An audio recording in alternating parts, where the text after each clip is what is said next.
Hello Birch class, it's time for some more phonics.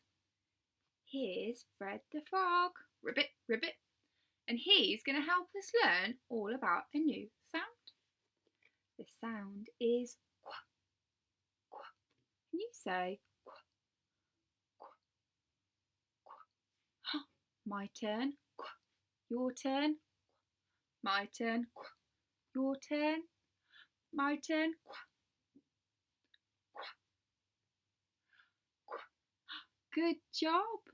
I'm going to say some words that have the sound qu in.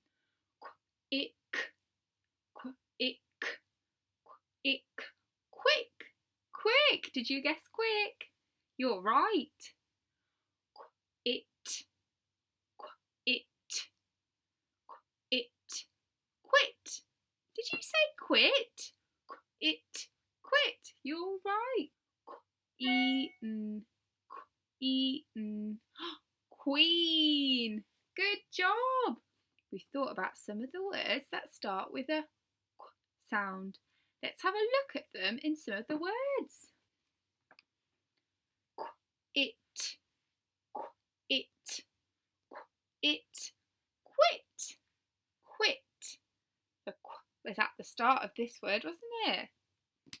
The ick, ick, ick, quick, quick. Did you say quick too? Good job. We've learnt all about the sound quack, quack, quack. Quack, quack, quack. Good work, Birch class. We'll see you soon. Bye bye.